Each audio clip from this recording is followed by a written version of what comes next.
Hi, we're Project Group 49, and my name is Bjorn Jansen. My name is Dotley. I'm Dominik Schlöder. And I'm Michael Bodo. Okay, who did what? So at first we all met at university and we discussed the problem. We did go over the problem. Then we made the flowchart and the pseudocode together. And afterwards we decided that everybody should do further research on the problem and try to code it in Python themselves. And then we met up again and we put everything together. We took the best ideas from everybody and put it in one single program. And afterwards we adjusted the smaller changes to it in the flowchart and the pseudocode again. For understanding the problem, first and foremost, the problem that was presented to us was that we had to make a Python program that validates a given credit card number. And in order to do this, we had to understand the Loon's algorithm. The solution strategy and algorithm. So first we divided the main problem into several sub-problems, which we then solved. The second solution strategy that we used was make a model, and that's shown through our flowchart.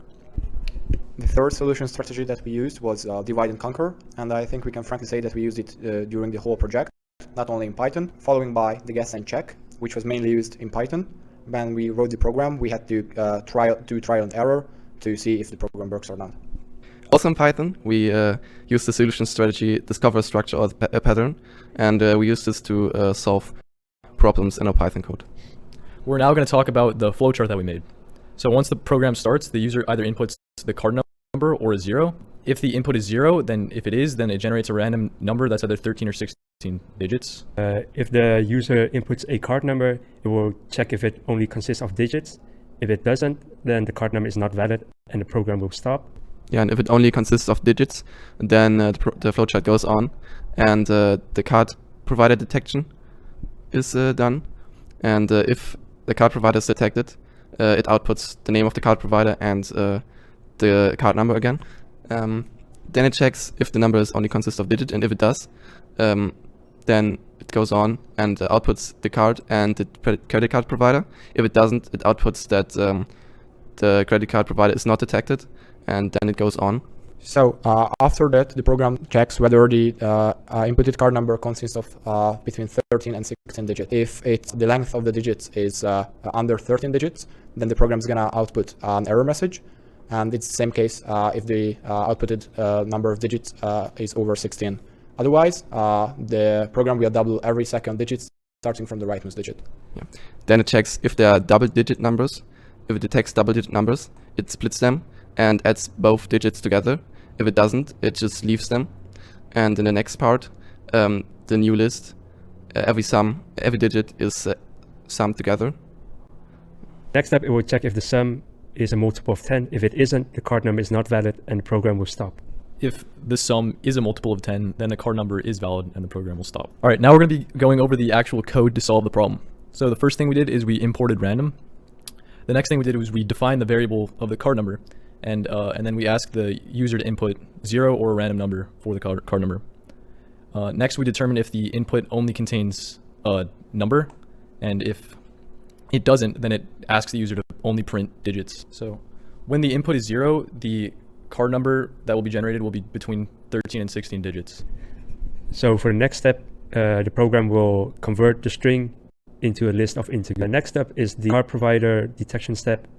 And if the first value of the card number list is a 4, it will print a Visa card detected. If the first value of the card number is a 5, it will print a MasterCard is detected. If the first value is a 6, it will print Discover card detected.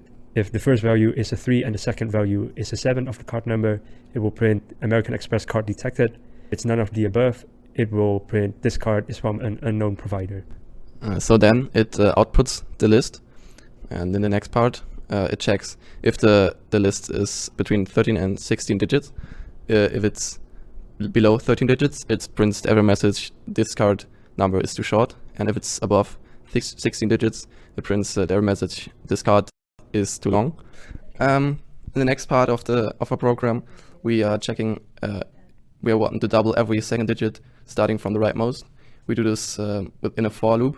In the first part of the loop, we check the length of the list, and if the number of indexes are even, we double every even index, and if the number of indexes is uneven, we double every uneven index. And at the end, we output the new list. So the next step we did was to add the individual digits of a double-digit number together. We used the for loop, followed by we outputted the second step to make the readability of the code easier. After that we had created only a list of including only single-digit numbers. We calculated the total sum of the list, and if the total sum of the list was a multiple of 10, then the card was valid. Otherwise, the card was invalid. So the first problems that we're going to talk about are the general problems. And the first thing that we encountered was finding a time slot that fits everyone's schedule. In order to solve this problem, we created a WhatsApp group and started sharing our schedules and making compromises for when to actually meet. The second general problem that we faced was understanding the Loon algorithm. And in order to overcome this, we discussed questions together and we looked up and created examples of the problem so we could better understand it. And that was the first thing we did. Next up, problems with coding. If we had any general question or problem while programming, we would discuss it in the WhatsApp group to ask each other's opinion. Now we're going to go in a bit more detail of problems. Our first major coding problem was converting a string into a list. For this, we used websites to find out how we did this, and we used the trial and error method to test our code. For the second problem was finding the second digit from the rightmost in the list. And to solve this, we simplified the question, and we found a pattern that we were able to transfer into the code. And it's basically finding every second digit from the rightmost in the list is the same as saying if the number of indexes is even, we double every number with an even index. And if the number of indexes is odd, then we double every number with an odd index. And for example, if we have a list with the inputs 1, 2, 3, 4, the indexes are 0, 1, 2, 3. And at the end, we want the list to be 2, 2, 6, and 4. So double the 1 and the 3.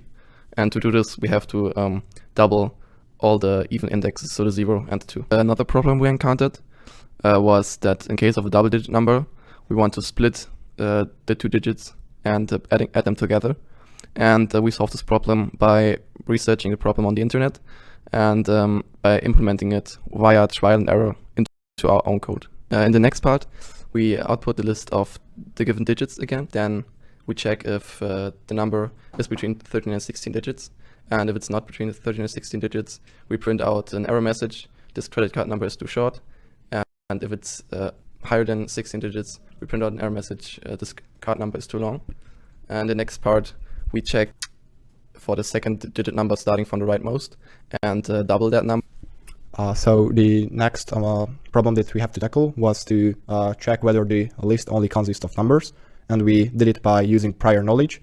And we used the isDigit method. After that, we had to realize how to import a random number that ranges from 13 to 16 digits. We basically used the random random method, just as we already used it in the previous assignment, the random password generator one.